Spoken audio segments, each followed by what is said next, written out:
So today's topic is rheumatoid arthritis. Rheumatoid arthritis में हम definition, aetiology, pathophysiology, clinical features, investigation and last treatment हर एक चीज़ को डिटेल में पढ़ेंगे। So before starting the topic हम अर्थराइटिस के बारे में थोड़ा देख लेते हैं। तो जो वर्ड अर्थराइटिस है वो दो वर्ड से मिलकर बना है। फर्स्ट है अर्थ एंड सेकंड है आइटिस। तो अर्थ वर्ड अर्थरॉन, उसका मतलब होता है जॉइंट, एंड आइटिस सफिक्स का मीनिंग होता है इन्फ्लामेशन।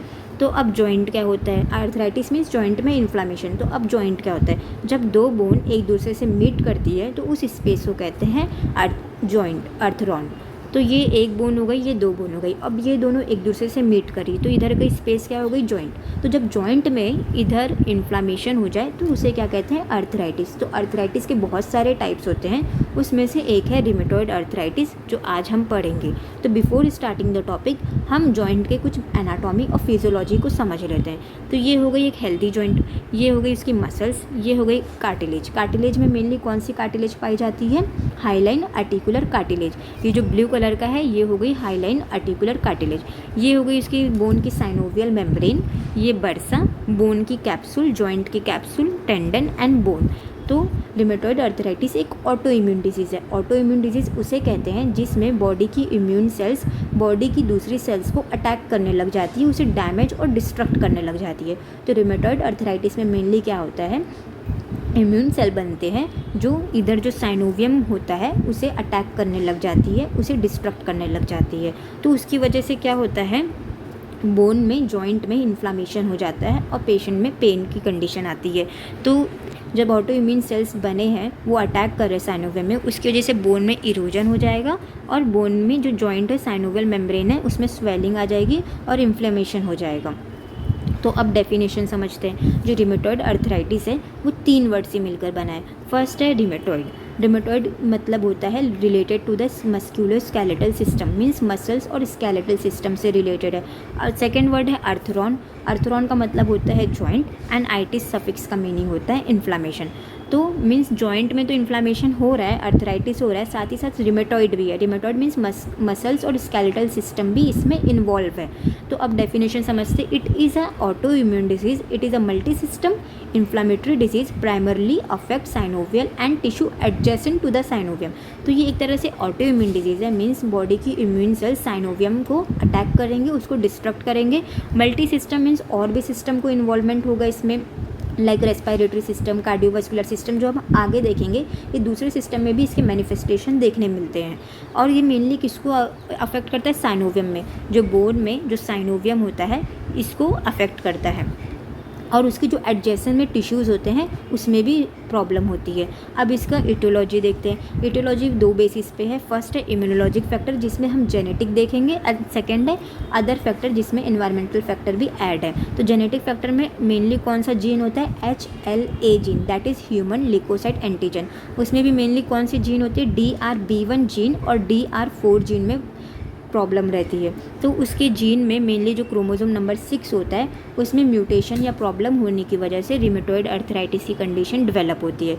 सेकंड है अदर फैक्टर्स में क्या है? Menopause, pregnancy, OCP that is oral contraceptive pills और स्मोकिंग की वजह से भी रिमेटॉइड अर्थराइटिस की कंडीशन डेवलप हो सकती है।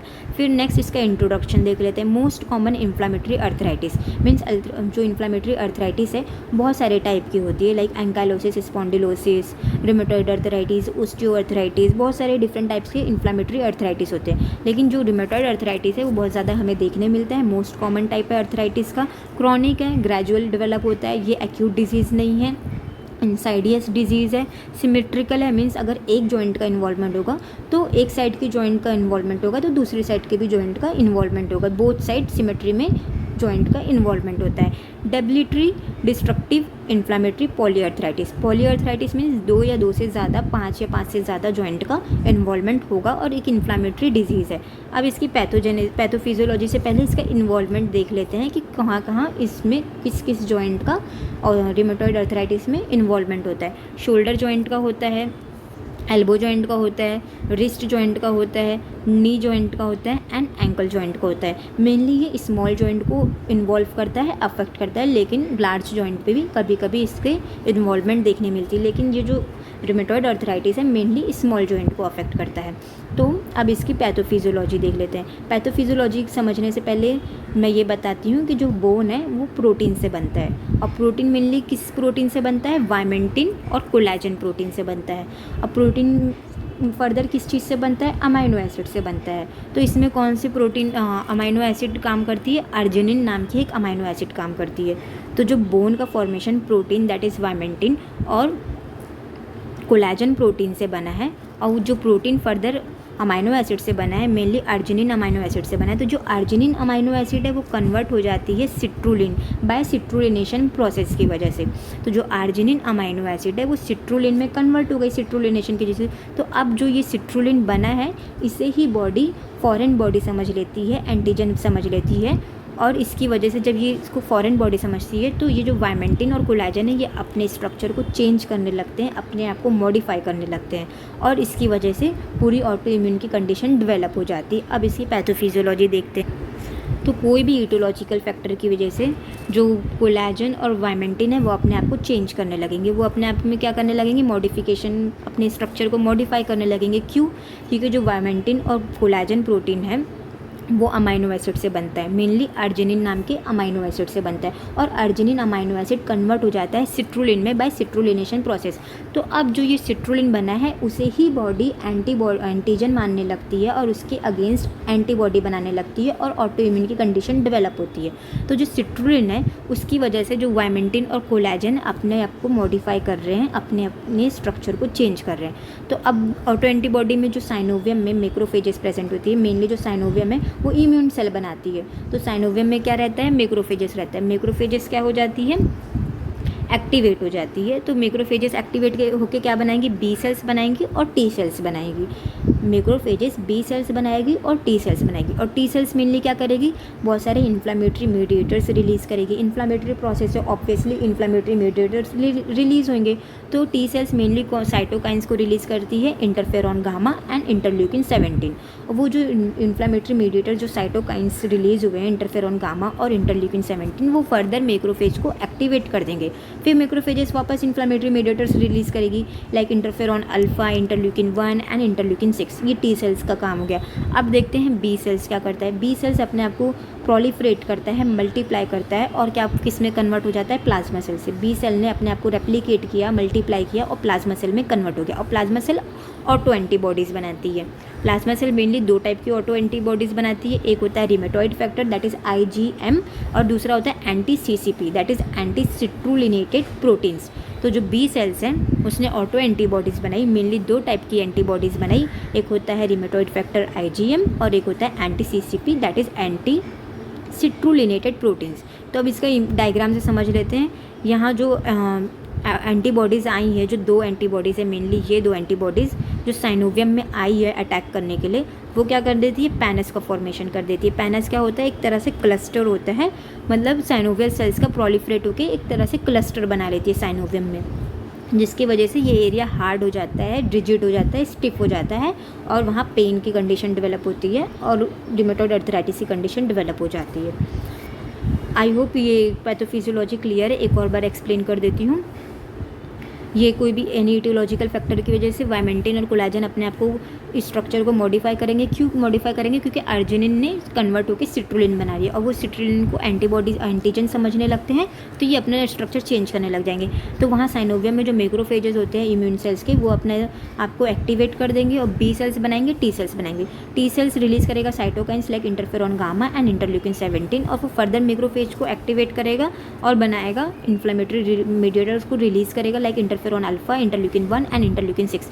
बी सेल्स और मल्टीप्लाई होकर प्लाज्मा सेल में कन्वर्ट हो जाएगा, और प्लाज्मा सेल्स ऑटो एंटीबॉडीज़ बनाएंगे like rheumatoid factor IgM and anti CCP that is anti citrullinated protein. और ये जहाँ आकर साइनोवियम में ये एंटीबॉडीज़ अटैक करेंगे, और उसकी जैसे पैनस का फॉर्मेशन हो जाएगा, एक क्लस्टर बन जाएगा, वो होता है साइनोवियल सेल का प्रोलिफरेशन। अब इसके क्लिनिकल फीचर्स देखते हैं।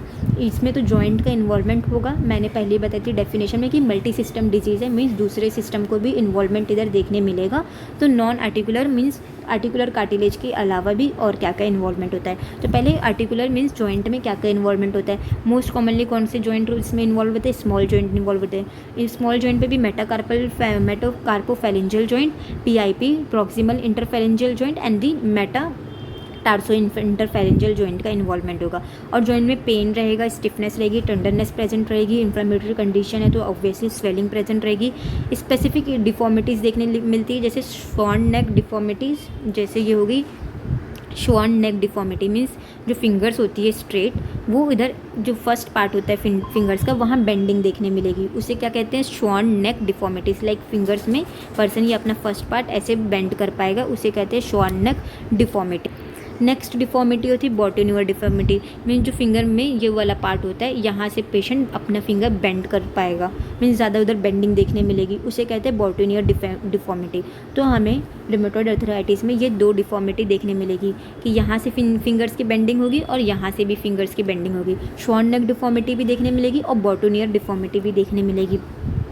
नेक्स्ट है cock of toe deformity and ulnar deviation, means जो अल्नर साइड होता है, लेटरल साइड होता है, वहाँ से मतलब हैंड का डेविएशन हमें देखने मिलेगा। लाइक ये अल्नर जो लेटरल साइड होता है, यहाँ पूरी फिंगर डेविएट होगी, यहाँ अल्नर साइड में हमें डेविएशन देखने मिलेगा।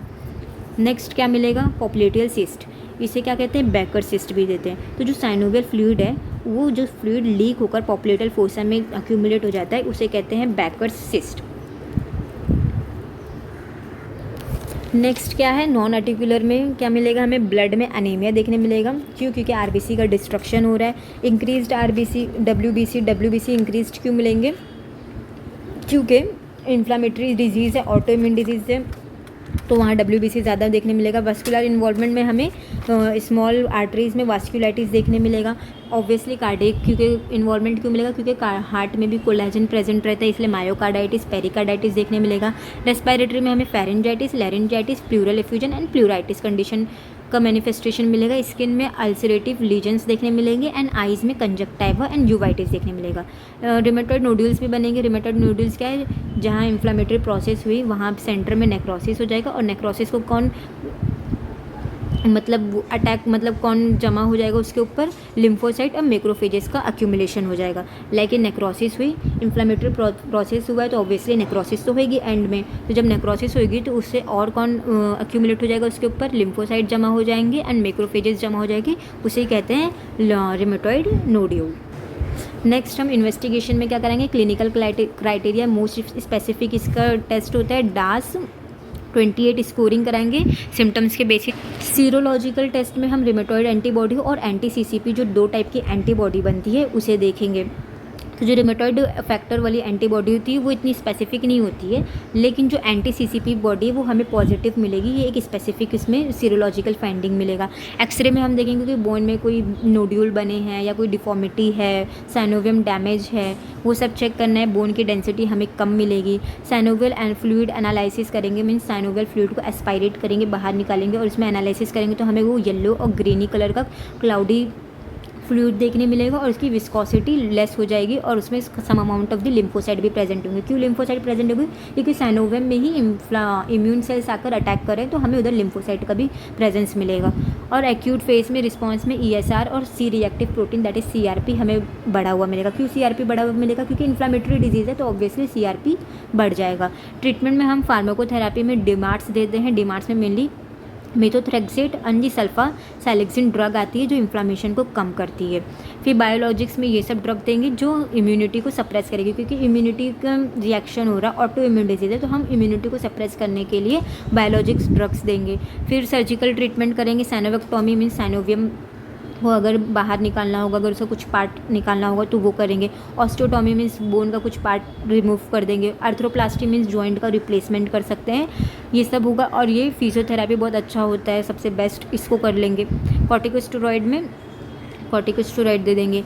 और कुछ डायग्नोस्टिक क्राइटेरिया होता है लाइक जॉइंट इन्वॉल्वमेंट। अगर एक जॉइंट इन्वॉल्वमेंट हो तो हम इसको 0 मार्किंग देंगे। अगर 2 से 10 स्मॉल जॉइंट इन्वॉल्वमेंट तो उसे 1 मार्किंग देंगे, और फिर 1 to 3 जॉइंट का इन्वॉल्वमेंट है तो हमें उसे 2 मार्किंग देंगे। एंड 3 से लेकर 10 तक जॉइंट का इन्वॉल्वमेंट है, कुछ स्मॉल जॉइंट 2 to 10 अगर लार्ज जॉइंट इन्वॉल्व है तो उसे 1 मार्किंग देंगे। अगर 1 से 3 स्मॉल जॉइंट का इन्वॉल्वमेंट हमें देखने मिल रहा है पेशेंट में तो हम उसे 2 मार्किंग देंगे। अगर 3 से लेकर 10 स्मॉल जॉइंट का इन्वॉल्वमेंट हमें देखने मिल रहा है तो हम उसे 5 मार्किंग देंगे।